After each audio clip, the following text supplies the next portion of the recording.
Hi అండి అందరికీ. ఈరోజు కొంచెం లేటుగా లేచానండి. ఎందుకంటే ఈరోజు స్కూల్ లేదు కాబట్టి ఇంకా లేచిన వెంటనే బ్రష్ చేసి మొహం కల్చలు కడుక్కొని ఉప్మా అయితే చేశాను. ఇగోండి పాలు కూడా మరగపెట్టేశాను. ఇప్పుడు బెండకాయ తాలింపు వేస్తున్నాను. ఈరోజు అందరికీ స్కూళ్ళు కాలేజీలు బంద్ అంటండి.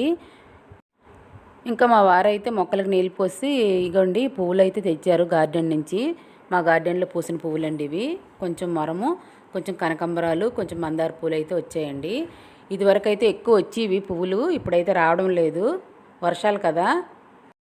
ఇంక ఈ కనకాంబరాలు అయితే మా కృష్ణయ్యకి మాల వేసి పెట్టేస్తానండి. ఈ మందార పువ్వులు ఇప్పుడు మా వారు దండం పెట్టేసుకుంటారు దేవుడికి పటాలకు పెట్టి. ఇంకా వాషింగ్ మిషన్లో బట్టలు అయితే అయిపోయాయండి. నేను ఇంకా పైకి అయితే తీసుకెళ్ళట్లేదు మేడ మీదకి, ఇక్కడే ఎండేసేస్తున్నాను సందులో. ఎందుకంటే మబ్బుగా ఉంది, ఏ క్షణం చినుకులు వస్తాయో తెలియదు, త్వరగా వెళ్ళలేను నేను, అందుకని కొంచెమే కదని ఇంకా ఈ సందులోనే ఎండబెట్టేస్తున్నాను. ఇక మా బాబు స్కూల్ యూనిఫామ్స్ అయితే ఓ పట్టాను వదలవండి, చాలా ఇబ్బంది పడవలసి వస్తుంది.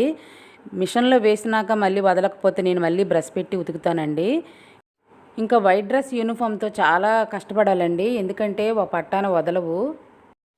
వారంలో 2 సార్లు వేయమంటారు, బుధవారము శనివారము వైట్ యూనిఫాము.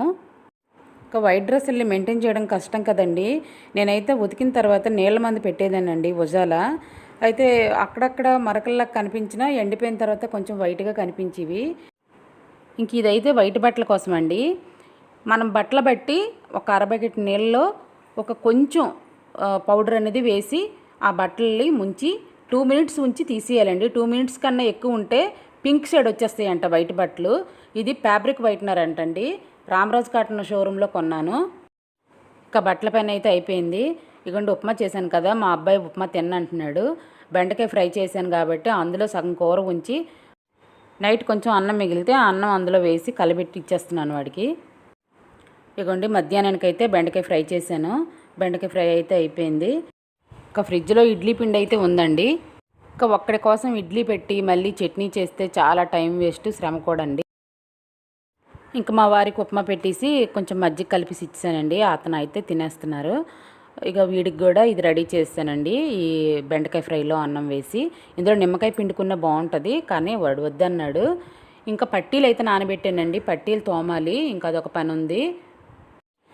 నైట్ నానబెట్టానండి, కుంకుడుకాయలు కొట్టి అందులో నానబెట్టాను. ఓవర్ నైట్ అంతా నానింది. ఇగోండి మురికైతే పైకి వచ్చింది. ఇవి ఎలా తోమి ఎలా తెల్ల వచ్చాయనేది మళ్ళీ మీకు వీడియో తీసి పెడతానండి. ఇంకా ఈవేళ వీడియో ఇదేనండి. ఒక లైక్ చేయండి, సబ్స్క్రైబ్ చేయడం మర్చిపోకండి ఛానల్ని, మీ ఫ్రెండ్స్కి షేర్ చేయండి.